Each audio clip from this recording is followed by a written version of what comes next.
Olá, meus amigos, olá, minhas amigas.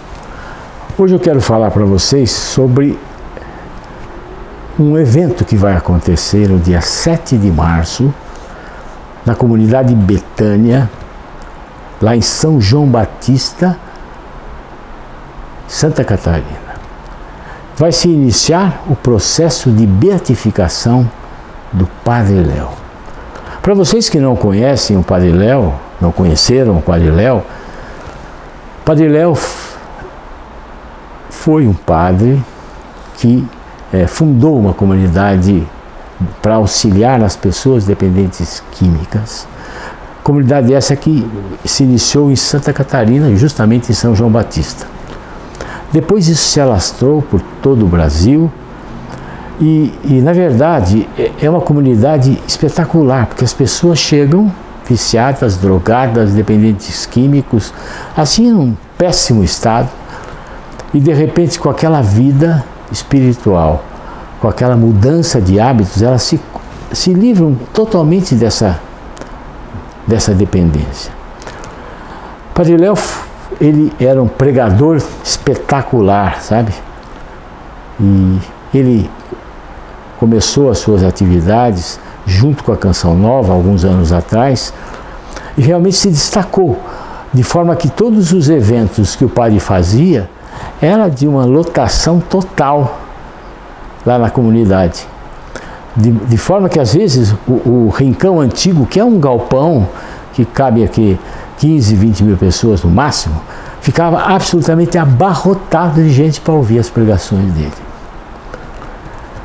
O padre, eu tive uma experiência com o padre, logo de início, quando eu lancei o meu primeiro livro, Milagres que a Medicina Não Contou, em 2001, quando eu o conheci pessoalmente. Eu já conhecia pela TV Canção Nova, embora naquela época a TV Canção Nova pouco pegava aqui em São Paulo. Mas quando eu fui lançar esse livro, me convidaram para participar de um programa da Canção Nova que era Gente de Fé. Eu participei desse programa e logo que terminou, a produtora do programa que o Padre Léo fazia, que chamava-se A Tenda do Senhor, me convidou para participar do programa e disse: olha, se o senhor quiser, venha hoje mesmo. Bom, evidentemente que eu aceitei, né? Quem que não queria, quem que não gostaria de participar de um programa com o Padre Léo? O programa foi espetacular, sabe? O padre se encantou com aquele meu livro, que ele conheceu naquele dia, mandaram por fax, naquela época ainda era fax, mandaram por fax para ele alguns capítulos do livro, realmente ele se encantou. De modo que no final do programa ele disse que o meu livro, profetizou que o meu livro iria ultrapassar as fronteiras do Brasil. Eu realmente, quando eu vi aquilo, na volta até conversei com a Gisela, falando, bom, acho que o padre exagerou, né? Mas não exagerou, não.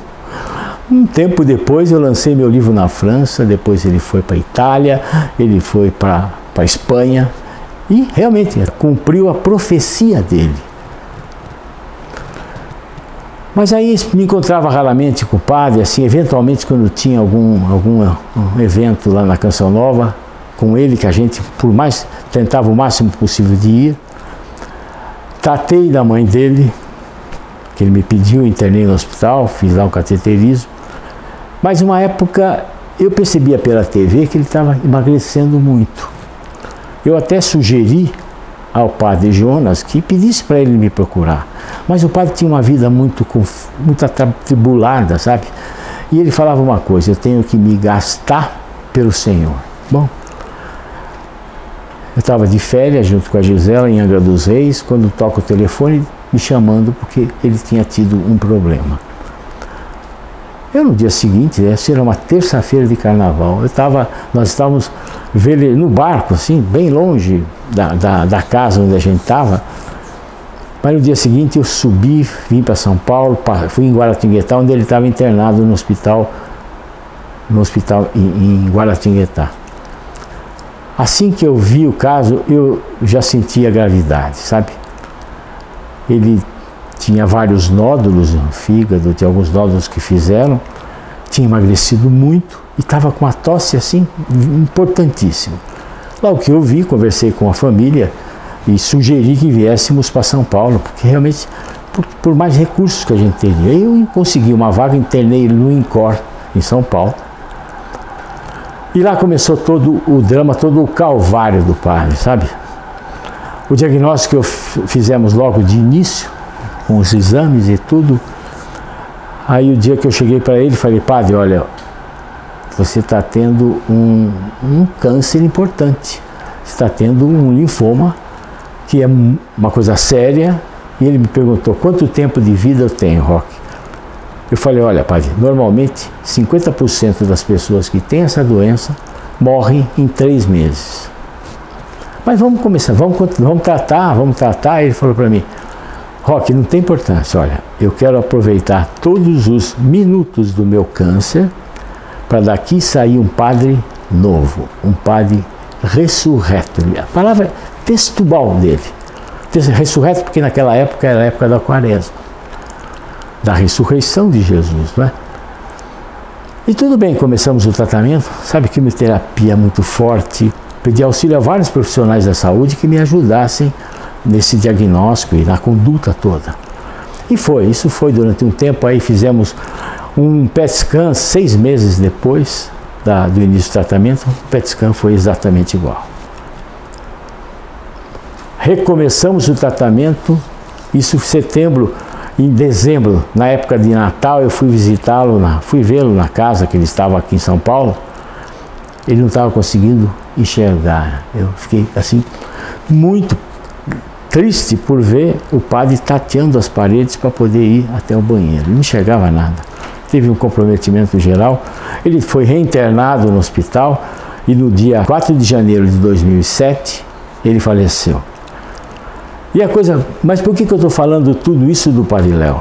Porque agora, a partir do dia 7 de março de 2020, vai se iniciar o processo de beatificação do Padre Léo. Você veja que coisa bacana, né? Porque ele fez tanta coisa boa, sabe, mobilizou uma quantidade enorme de pessoas, trouxe de volta para a religião quanta gente. E agora inicia-se o processo de beatificação.